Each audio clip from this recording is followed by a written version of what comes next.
She laughed at me, in front of everyone. My wife, my love, stood there and humiliated me like I wasn't even human. "At least someone knows how to please me," she said. Everyone laughed. I didn't.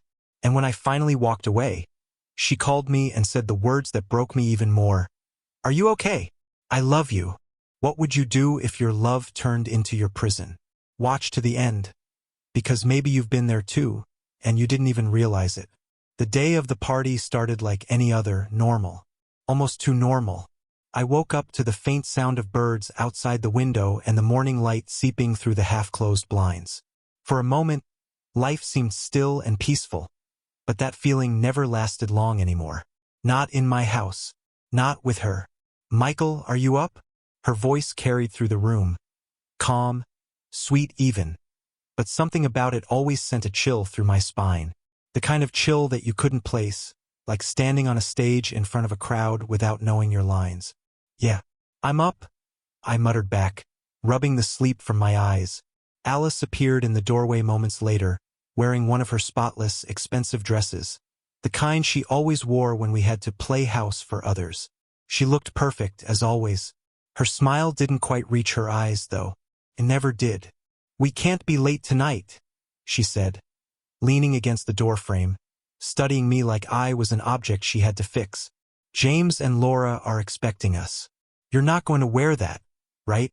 I glanced down at my plain gray t-shirt and jeans, knowing immediately it wasn't the right answer. It never was. "I'll change," I said, forcing a small smile. "That's a good boy." She smirked and turned, her heels clicking against the wooden floor as she disappeared down the hall. I should have said something. Should have defended myself, pushed back against the way she spoke to me like I was her pet. But what would have been the point? That's how it always was with Alice. Little comments here and there, each one small enough to brush off, but heavy enough to linger in my chest. The rest of the day felt like a countdown to something I couldn't see but could feel coming. I spent hours getting ready, making sure I looked good enough, so she wouldn't be embarrassed by me.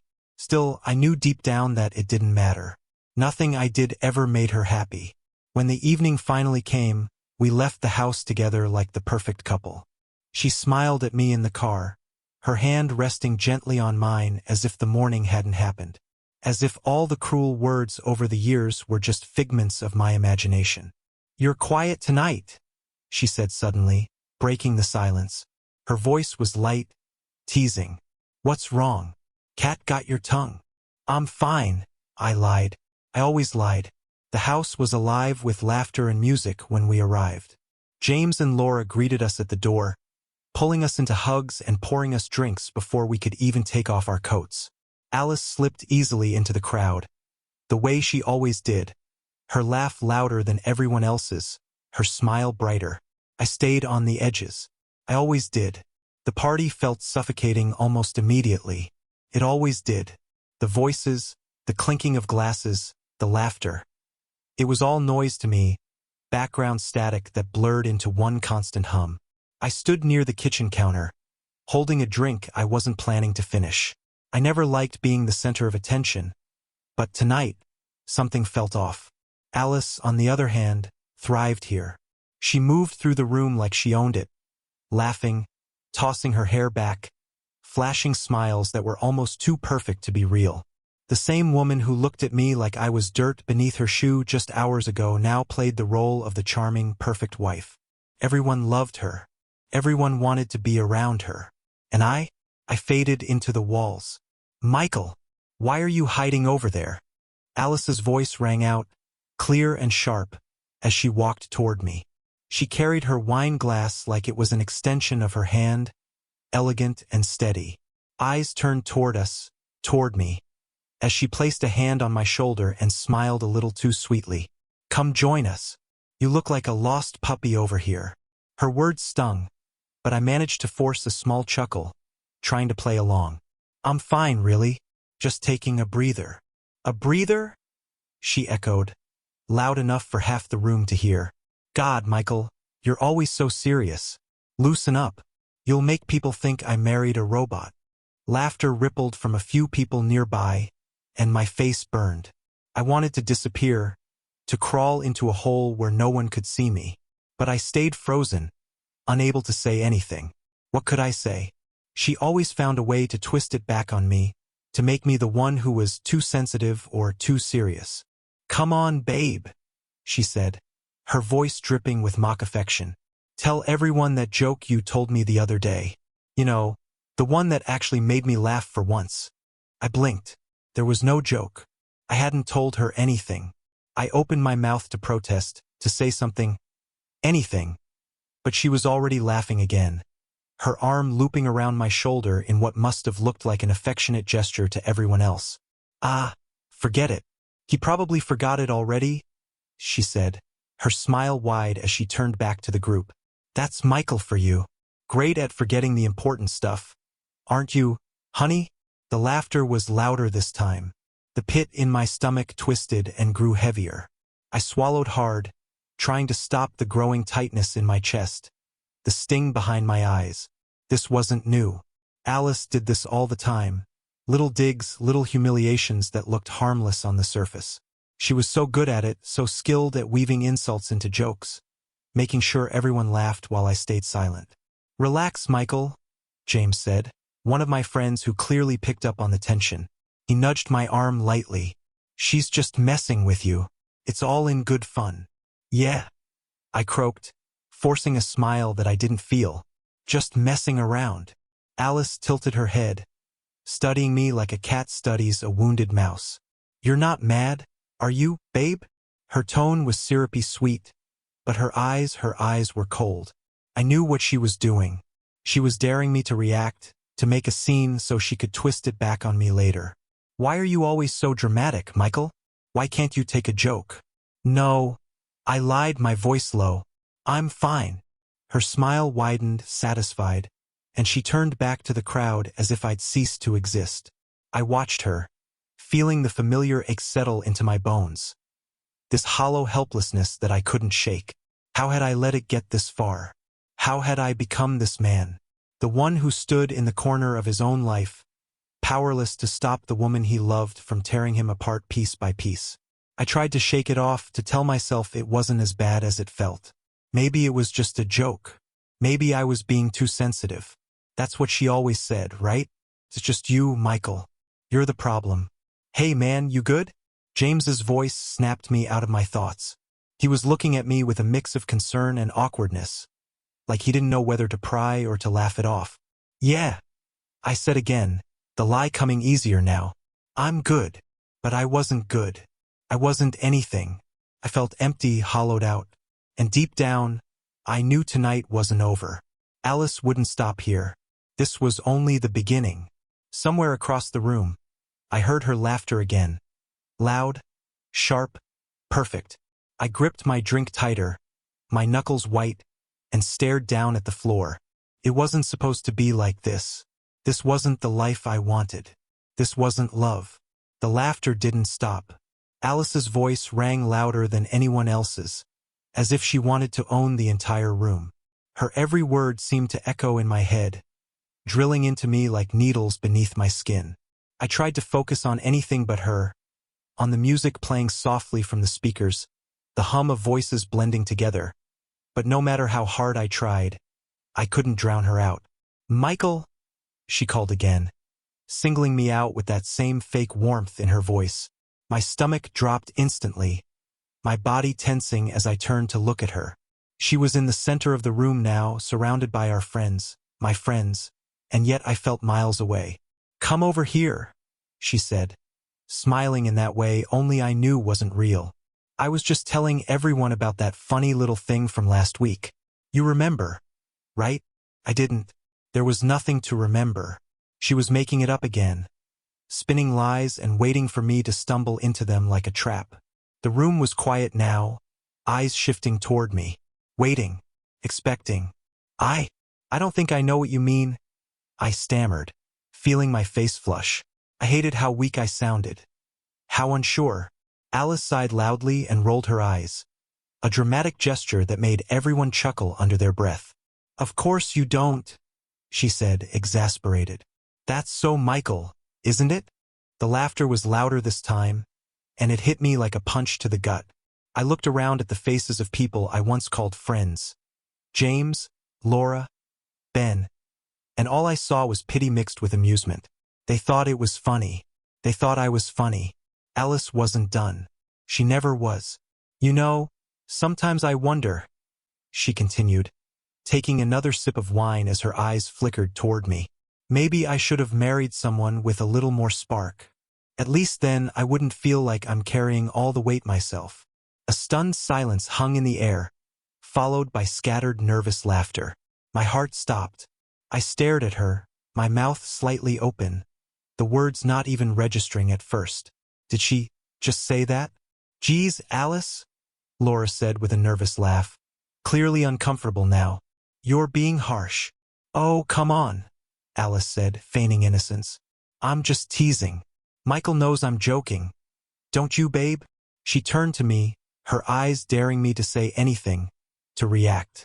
My hands were shaking now, my knuckles pale as I gripped the edge of the kitchen counter for stability. My mind screamed at me to say something, anything, to defend myself, to stand up to her. But my voice wouldn't come. Alice smirked when I didn't respond. See? He's fine. Michael's a good sport. He's used to it by now. Another ripple of laughter. And just like that, I wasn't a man anymore. I was a punchline. My heart pounded so hard I thought it might explode. The walls of the room felt like they were closing in, and the faces around me blurred together into one sea of judgment. I couldn't look at them, couldn't stand there and pretend I was okay anymore. I turned quickly, pushing through the crowd toward the door. Michael! James called after me. Where are you going, man? I didn't answer. Couldn't.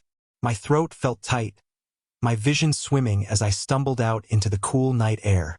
The door slammed shut behind me, muffling the sound of music and laughter. I leaned against the side of the house, gasping for breath as if I'd just run a marathon. It was quiet out here, peaceful, the complete opposite of what was happening inside. I pressed the heels of my hands into my eyes, trying to stop the burning sensation building behind them. Couldn't cry. Not here. Not now. What the hell had just happened? How had I let her do that to me? How had I become the man who let his wife humiliate him in front of everyone he knew?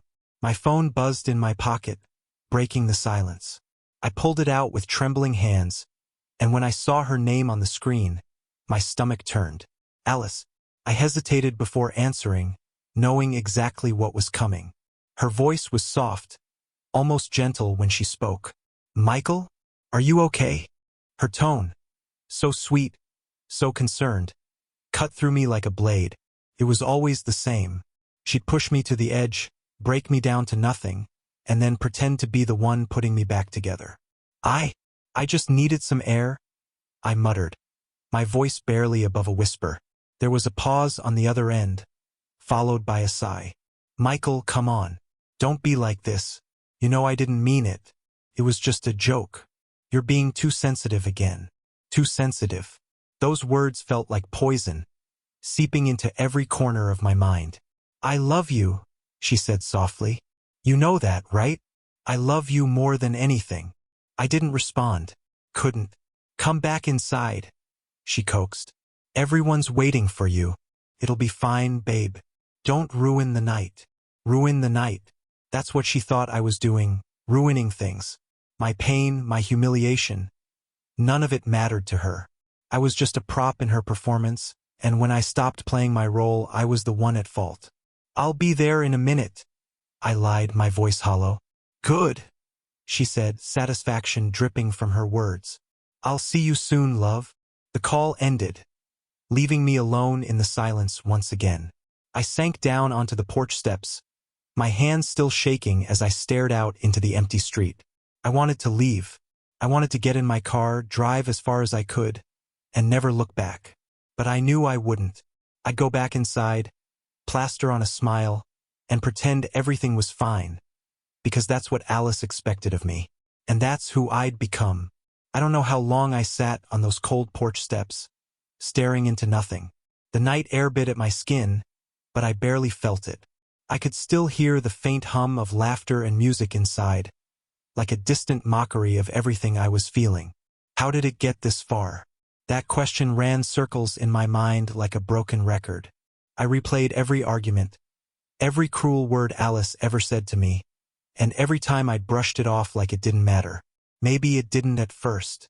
Maybe I thought I deserved it. But tonight was different. Something in me cracked open, and I didn't know if I could hold myself together anymore. Just go back inside. A voice in my head urged. Pretend everything's okay. My body felt heavier with each step as I walked back toward the door. My hand trembled as I reached for the handle. I didn't want to go in, but I knew I had no choice. She'd come looking for me otherwise, dragging me back in front of everyone like a scolded dog. When I stepped inside, the laughter hit me first. It was louder now, more chaotic. The music thumped against the walls, and the house felt like it was spinning. I forced myself to smile as I blended into the room again, keeping my eyes low, avoiding Alice as much as I could. I found a spot near James, who was too drunk now to notice how empty I looked. He handed me another drink I didn't want, clapping me on the back like everything was fine. "Michael, man, lighten up," he slurred, spilling a little beer on the floor. "We're all here to have fun, you know?" "Yeah," I muttered, my voice robotic. "Fun." From across the room, I felt Alice's eyes on me. I glanced up and found her laughing with a group of men I barely recognized, her hand resting on one of their arms. He was tall, good-looking, with the kind of confidence that came naturally. My stomach twisted, but I said nothing. "Hey, Mike," James said, nudging me again. "You gonna let her hang all over that guy like that?" His words hit like a slap, though I knew he didn't mean anything by it. I turned my eyes back to Alice, watching as she leaned closer to the man, whispering something in his ear. He laughed, loud and easy, while she smiled that smile I hadn't seen in years. I looked away. "Looks like she's having a little too much fun, don't you think?" James added, grinning. "You'd better step up your game." I tried to laugh it off, but my voice caught in my throat. My heart pounded so loud I could barely hear anything else. I watched as Alice turned her head slightly, meeting my gaze across the room. There was no guilt in her expression, just a cold amusement, like she was daring me to do something about it. I felt sick. I didn't know how long it went on. How long I stood there, frozen, watching her flirt with him in plain sight. I wanted to go to her, to pull her away, to do something, but I couldn't move. I felt trapped in my own skin, like I wasn't even in control of myself anymore. The worst part? No one else seemed to care. Everyone carried on like this was normal, like this was fine. Maybe they thought it was just Alice being Alice, or maybe they were too polite to say anything. But deep down, I knew what they were thinking. He's weak. He's a joke. Why doesn't he do anything? The voices swirled in my head until I couldn't take it anymore. My drink slipped from my hand, shattering on the floor with a loud crash. For a second, the room went silent, and every head turned toward me. "Michael!" Alice's voice cut through the quiet like a knife. She was staring at me, feigning concern, but there was a glimmer of satisfaction in her eyes. She knew exactly what she'd done. I need to go," I said hoarsely, my voice breaking. "Go," Alice repeated, loud enough for everyone to hear. "Michael, what are you talking about? Are you really going to make a scene now?" The words hit me harder than I thought possible. She wasn't asking me to stay because she cared. She was trying to embarrass me, to make me the bad guy in front of everyone. "Don't," I said quietly, though I don't think anyone heard me. Alice took a step closer, her voice louder now, dripping with mockery. "Michael, you're acting crazy. Everyone's watching you. Do you want to ruin the night?" I felt something inside me snap. "No," I said firmly, my voice louder this time. "You're ruining everything." The room went deathly quiet again. For the first time, Alice looked surprised, caught off guard by the edge in my voice. But it didn't last long. She recovered quickly, her eyes narrowing. "Excuse me?" she said, her tone sharp, almost dangerous. I didn't answer. I turned and pushed through the crowd, ignoring the whispers, ignoring the stunned faces of my friends as I made my way to the door. My pulse was racing, my breath shallow as I stepped out into the night once again. This time, I didn't stop on the porch. I kept walking. I didn't stop walking. Not at first. The cold air bit at my skin, but I barely noticed it. Every step felt like I was moving farther away from my life, farther away from everything I thought I knew. The street lamps flickered above me, their dull yellow light casting long shadows that stretched out like my thoughts. Dark, endless, and uncertain. I didn't know where I was going, but I couldn't go back. Not like this. Not after everything that had happened tonight. I need to get away, I told myself, but the words felt hollow, like I was trying to convince myself of something that wasn't true. There was no escaping what had happened. There was no escaping her.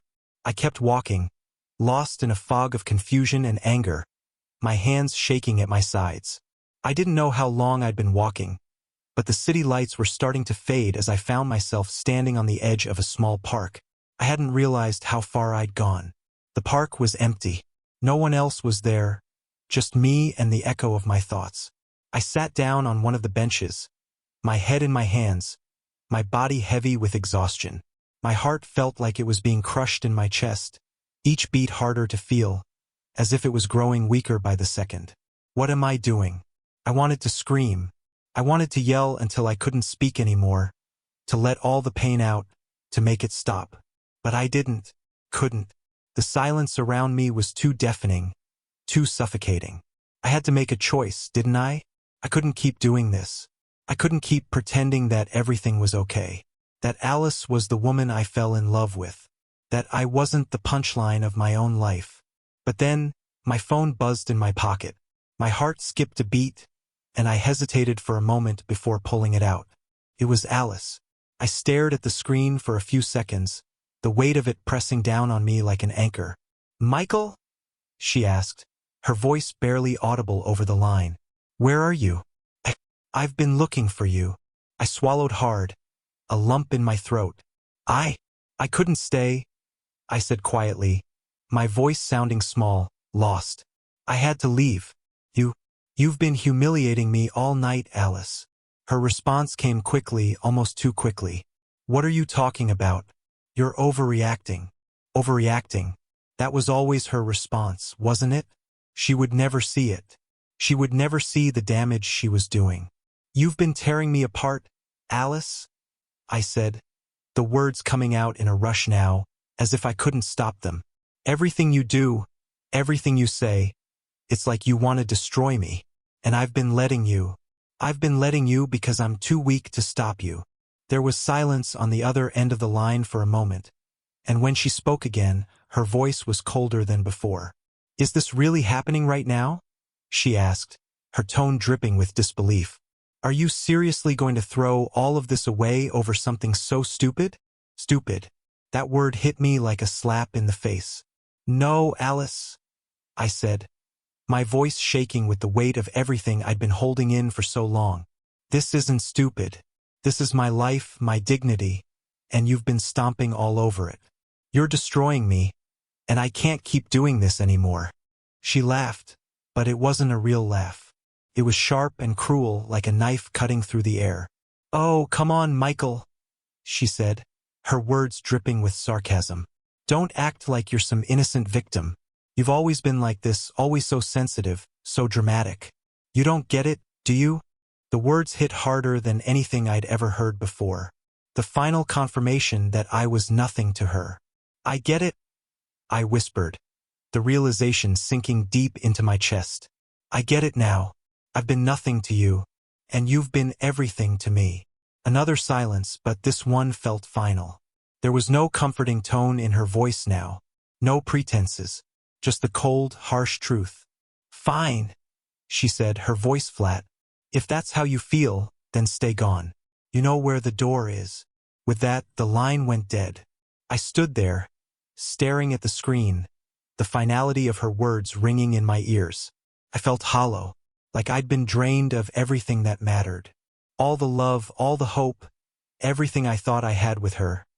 It was gone. But deep down, I knew it had been gone for a long time. I just hadn't seen it. I dropped the phone to the bench beside me, feeling a weight lifting off my chest, even as the emptiness grew deeper. It was over, and I had nothing left. The days that followed felt like a blur. I don't even remember how I made it back home that night. The next morning, I woke up in my own bed, but nothing about it felt familiar anymore. The walls seemed too close, the air too thick, and the silence. It was suffocating. The phone call from Alice replayed over and over in my mind, each word sharper than the last. Stay gone. You know where the door is. Her voice had been so cold, so detached, like she was already done with me. And maybe she was. Maybe she'd been done with me long before that night. I couldn't focus, couldn't eat, couldn't sleep. All I did was stare at the ceiling, my thoughts running in circles. How had it come to this? How had the woman I thought I knew, the woman I had given everything to, become someone who could say such cruel things without a second thought? The house felt empty without her, but it wasn't the kind of emptiness that made me long for her. It was a kind of emptiness that filled me with dread, a void that stretched out, swallowing everything. I knew I had to make a decision. I couldn't keep living like this. I couldn't keep pretending that everything was fine when it was so obviously falling apart. But what was I supposed to do? Leave? I didn't even know who I was without her. I'd spent so long being Alice's husband, her shadow, that I didn't know what was left of me. The phone buzzed on the table beside me, snapping me out of my spiral. I stared at it for a long time before I picked it up. Alice's name lit up the screen again. I hesitated for a moment, but then I answered. Michael? She said, her voice different this time, softer, almost apologetic. Can we talk? I closed my eyes, my grip tightening on the phone. Talk? After everything? I don't know if there's anything left to say. Alice, I said quietly, my voice thick with emotion. I think you've already said everything. There was a long pause on the other end of the line before she spoke again, her voice cracking. I didn't mean it, Michael. You have to believe me. I never meant to hurt you. The words felt hollow, like an echo of something she thought I needed to hear. I wanted to believe her. I wanted to believe that somewhere inside, she cared. But the damage was done. You don't get it, do you? I said, my voice rising. I've been trying so hard to hold everything together, Alice. I've been bending and breaking for you, and you just kept pushing. You've made me feel small, worthless, like I didn't matter. No, that's not true, she protested.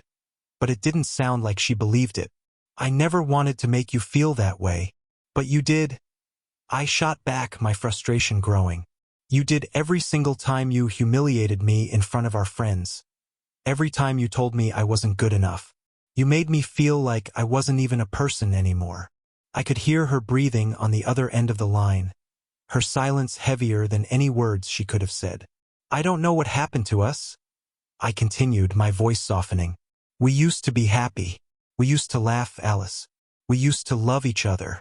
But now it's like I don't even recognize you anymore. I'm sorry, Michael. I'm sorry, she whispered, her voice trembling. I never wanted to hurt you. I thought I was just joking, playing around, but I see now how wrong I was. There was a part of me that wanted to believe her, wanted to think that this was just a moment of weakness, a mistake that could be fixed with time. But deep down, I knew it wasn't that simple. The damage was deeper than I wanted to admit. I can't keep doing this, I said, the words tasting like ash in my mouth. I need to figure out who I am again. I can't keep being this version of me, the one who's always been second to you. I don't want to lose you, Michael, she pleaded, her voice cracking. Please, don't leave me. But it was too late. I'm already gone, I whispered. And with that, I hung up the phone, the silence settling in once again. The weight of it hit me like a physical blow, but for the first time in months, I felt something close to relief. I didn't have the answers, and I didn't know what came next, but I knew one thing. I couldn't keep living like this. It was strange how quickly the silence could become a part of you. The house that had once felt like home now felt more like a prison, a place where memories clung to the walls like cobwebs, their presence suffocating, suffused with pain. Every corner reminded me of her. Her laughter, her anger, her touch. Everything was a reminder of what we had lost. I spent the next few days in a kind of numb fog, not really doing much except existing. I couldn't bring myself to leave the house for anything beyond the basics. Food, water, the occasional walk to clear my head. I hadn't gone back to work yet. Honestly, I didn't even know if I could. I didn't know how to function in a world where everything felt so broken. In the quiet, I replayed everything that had happened. The moments of kindness, the moments of cruelty. The way she would smile at me and tell me she loved me, only to tear me apart with her words hours later. I had spent so much time trying to understand her, trying to fix whatever was broken between us. But now I was starting to see it wasn't just her. It was us. We were both broken, and I didn't know if there was any way to put us back together. The hardest part, though, was the isolation. I hadn't told anyone what had been going on. I hadn't told James or my parents or anyone else. There was this fear that I would be judged, either for staying too long or for not standing up for myself. The shame was unbearable, like a weight on my chest that never lifted. But then, one night, after a long day of staring at the walls, I finally decided to call my best friend, Nate. He was the one person I had always been able to turn to, even when things were tough. He picked up on the first ring. "Mike? Dude, what's going on? I haven't heard from you in days." His voice was the familiar comfort I didn't realize I needed. I hadn't told him about Alice, not yet. I hadn't told him about the fight or how much I was falling apart. But hearing his voice made something inside me crack open, and the floodgates opened. I don't know what to do, Nate," I said, my voice shaking. "I'm lost. I don't know who I am anymore. Alice and I, we're done. But it's like even though I left, I'm still stuck in it. I'm still stuck in her world." Nate was silent for a moment, and I could practically hear him processing my words. He'd always been the level-headed one, the kind of guy who could see things from a clear perspective. "Mike, this is huge," he said finally. "But you need to take care of yourself now.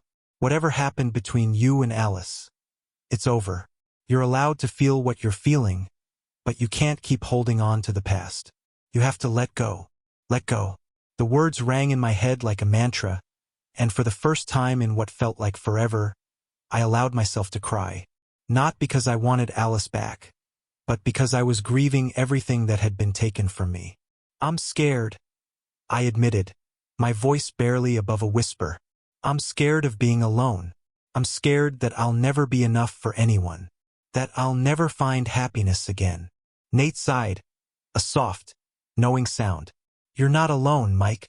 You've got me, and you'll find your way. You're stronger than you think. It takes time. You can't rush through this." The weight on my chest felt a little lighter after talking to him, but I knew that the healing wouldn't come easily. It would be a long road, one that I wasn't sure I was ready for. But for the first time in a long time, I felt like there might be a way forward. I spent the next few weeks trying to rebuild myself, piece by piece. I didn't talk to Alice. I didn't want to. The phone calls, the texts, they stopped. She never reached out again, and I never tried to reach her. There were days when I wanted to pick up the phone and beg her to make things right, but I knew that if I did, I'd be falling into the same toxic cycle we had been living in for years. I started going to therapy. At first, it felt strange, sitting in that small, sterile office and talking to a stranger about the mess of my life. But slowly, I started to open up. I started to understand how much of my own self-worth had been tied to Alice's approval, to her love. And when that love was withdrawn, I was left with nothing. Therapy didn't solve everything, but it helped me see that I wasn't broken beyond repair, that I was worth more than the version of myself that Alice had shaped. And slowly, I began to rebuild my confidence. I started to do things for myself again. I went out with friends. I started working on projects I had put off for years, and I found peace in the small moments. Sipping coffee on a quiet morning, taking a walk in the park, reading a book without the constant chatter in my mind. I wasn't who I had been with Alice, but I was starting to like who I was becoming. Months passed, but the sting of what had happened still lingered. It was like a faint scar that throbbed when the air was too quiet, reminding me of everything I'd tried to bury. I had moments of clarity, moments where I truly believed I was moving on. But then, out of nowhere, memories of Alice would come rushing back. A song on the radio, a familiar scent in the air, or a photo of the two of us from happier times, each one like a needle pricking at the fragile peace I'd built for myself. I had avoided social gatherings for the longest time. I couldn't bear the idea of seeing our friends, those people who had witnessed the slow destruction of my marriage. But one evening, Nate convinced me to join him for drinks. "You need to get out, man," he'd said. "You can't keep hiding from the world." I hesitated, the weight of his words pulling me in two directions. I didn't want to see anyone. I didn't want to confront the awkwardness that would come with being around people who knew the old me, the one who had been so tightly bound to Alice. But Nate was persistent. When I walked into the bar that night, I could feel the tension in the air. Everyone seemed to know. Their eyes darted to me, but no one spoke. It was as if they were waiting for me to break the silence. I knew they all knew about the end of my marriage. How could they not? But none of that mattered as much as the feeling of being different. I wasn't the man I had been. I didn't feel like myself anymore. Nate had already grabbed us a table, and I made my way over to him, trying to shake off the strange, tight feeling in my chest. As soon as I sat down, he raised his glass. "To new beginnings," he said, a playful smile on his face, but I could see the concern in his eyes. I clinked my glass against his, forcing a smile. "To new beginnings," I repeated, though the words tasted bitter in my mouth. We talked for a while, and it felt good to be out of the house, surrounded by people again. But as the night wore on, I couldn't shake the feeling that something was missing, like I was playing a part in my own life, pretending to be fine when I wasn't. And then, of course, it happened. She walked in. Alice. I saw her before she saw me, walking in with a group of people, her laugh ringing through the bar like it used to, the way it used to fill up the whole room. I tried not to react, tried not to let her see the way my stomach flipped at the sight of her. But it was too late. She'd already spotted me. Her eyes locked onto mine, and for a brief moment, everything around me fell away. It was just her and me, the way it used to be, the way it was before everything broke. But then, I saw the way she looked at me. There was no warmth in her eyes, no softness. It was like I was a stranger to her, a passing face in a crowd. I felt my heart drop into my stomach. She walked over with a casual smile, but it didn't reach her eyes. "Hey, Michael," she said, as if we were just two people catching up after a normal breakup. "How have you been?" I stared at her, my mind racing. How had she moved on so quickly? How could she act so normal, so indifferent, after everything we'd been through? I started, but the words didn't come. What could I say? What was there left to say? She glanced over at Nate, who was watching the exchange with a nervous expression. "So, you're still hanging out with this guy, huh?" she said with a slight chuckle. But it was clear she wasn't interested in hearing about my life. She was just making small talk, as if everything was fine. I felt a sharp pang of bitterness in my chest. This was the woman I had loved, the woman who had been everything to me. And now, here she was, acting like I was just another acquaintance. "I'm doing okay," I said finally, trying to keep my voice steady. "Better, actually." Her smile faltered for a brief second, and I thought I saw a flicker of something behind her eyes. Regret? Guilt? But it disappeared just as quickly as it had come. "Good," she said. "I'm glad." And just like that, she turned and walked away. I sat there in stunned silence, the air thick with the weight of what had just happened. There was no apology, no acknowledgement of the pain she had caused, just a cold, casual conversation. As she disappeared into the crowd, I realized something. She was gone, and so was the version of me that had loved her. After that night at the bar, I thought I could handle seeing Alice again. I thought I was ready to move on. But the truth was, nothing had prepared me for the cold emptiness I felt when I saw her walk away, laughing, as if nothing had happened between us. As if everything we shared was just a fleeting memory she had tossed aside without a second thought. For days, I couldn't shake the feeling of being invisible to her. She had erased me from her life so easily, like a scribbled mistake wiped away with a single swipe. It stung. It really did. But more than that, it made me question everything I thought I knew about love. Had I been nothing more than a placeholder? Had our whole marriage just been some game for her? I didn't want to believe it. I didn't want to think that everything I had done for her, for us, meant nothing. But deep down, I couldn't ignore the truth. She had moved on. She was living her life without me, and I was left behind, struggling to pick up the shattered pieces of my own. The days became harder. The loneliness was suffocating, and no matter how many distractions I tried to throw myself into, I couldn't escape it. Work didn't help. It was a blur of monotonous tasks that I could barely focus on. The only thing that consumed me was the gnawing emptiness inside. I found myself at the gym more often, as if physical exhaustion would somehow drown out the emotional weight that crushed me. But no matter how hard I pushed myself, it wasn't enough. I needed more than a temporary distraction. One evening, after another long day of pretending everything was fine, I found myself standing outside her apartment. I hadn't planned on it. I didn't even know why I was there. Maybe I thought I could find some kind of closure, some final conversation where she would apologize or show some sign that she still cared. Maybe I just needed to know that I hadn't been completely forgotten.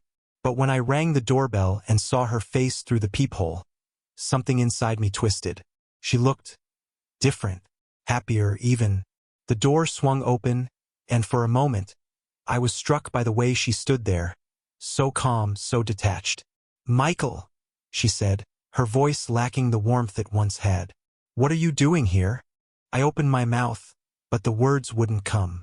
Instead, I found myself staring at her, at the woman who had once been my everything, and I realized how little I knew her now, how little she seemed to care about me, about the years we spent together.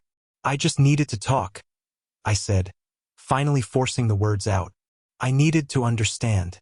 Why did it end like this?"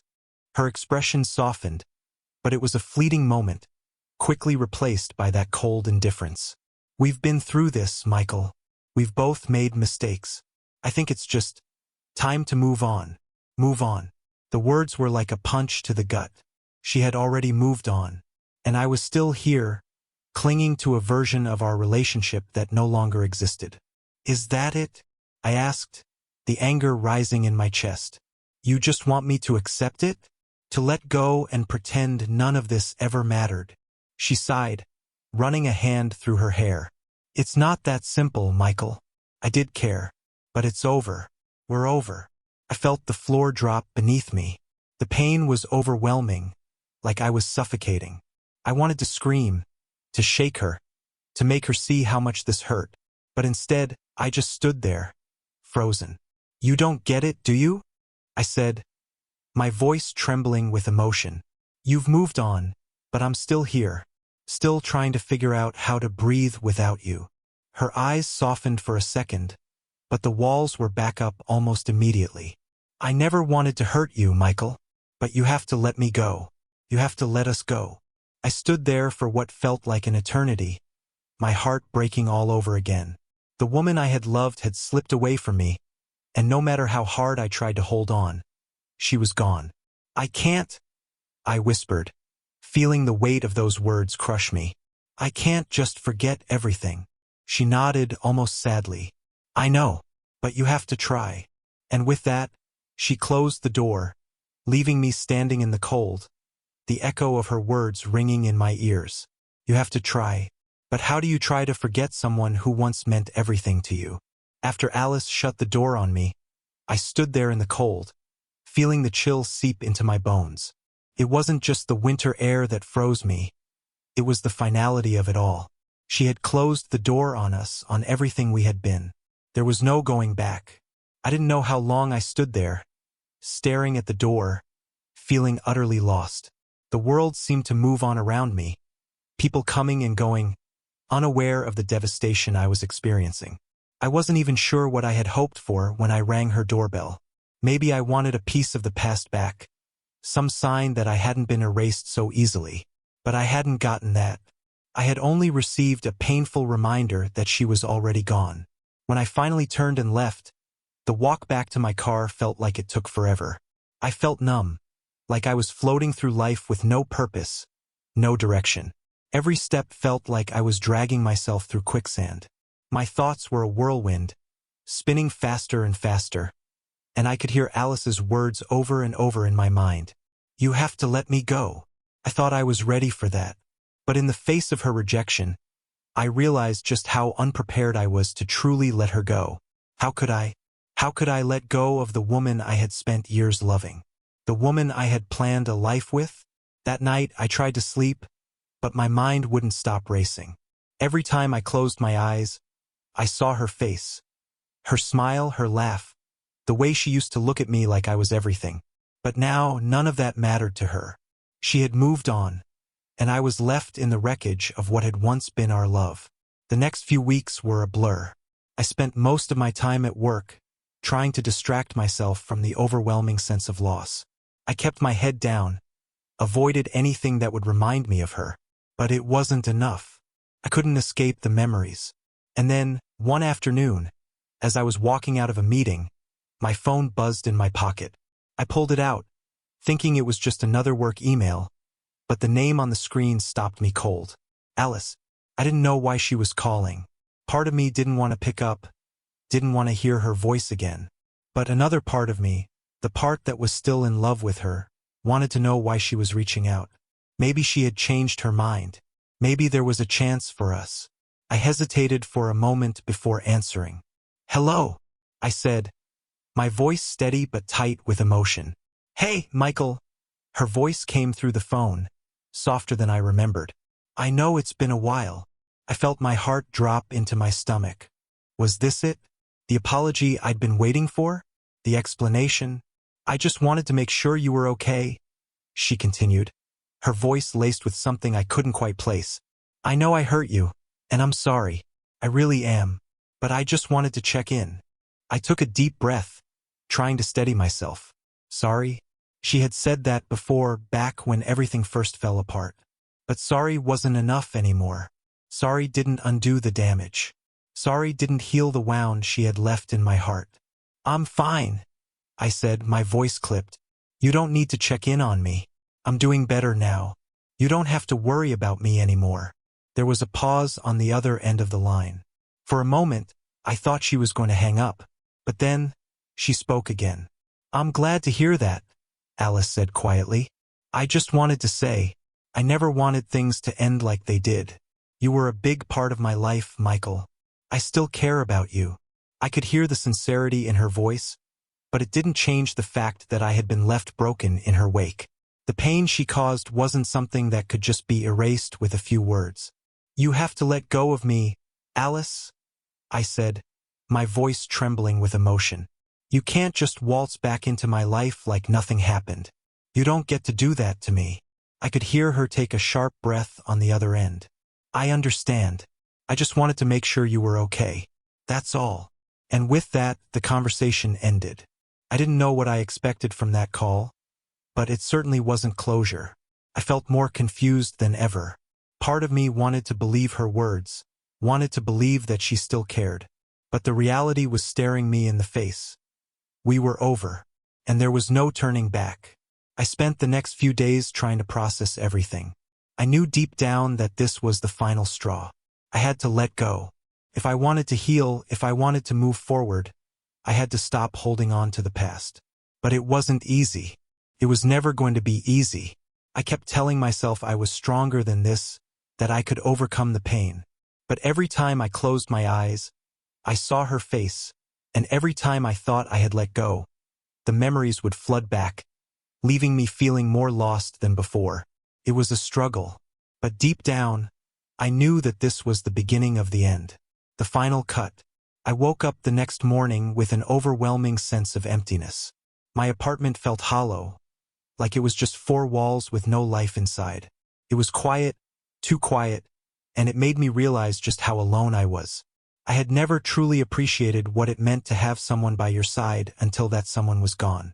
I tried to fill the silence with work, distractions, anything, but nothing worked. The loneliness was suffocating. That evening, I sat in front of the TV, the flickering screen barely holding my attention. I was trying not to think about Alice, trying not to remember the good moments we had, but her face kept invading my mind. The truth hit me hard in that moment. She was never coming back. I stood up, pacing around the room, trying to escape my thoughts. But there was no escape. The realization was there, and I couldn't ignore it any longer. I had to let go once and for all. Days turned into weeks, and I couldn't shake the feeling that I was stuck in some endless loop.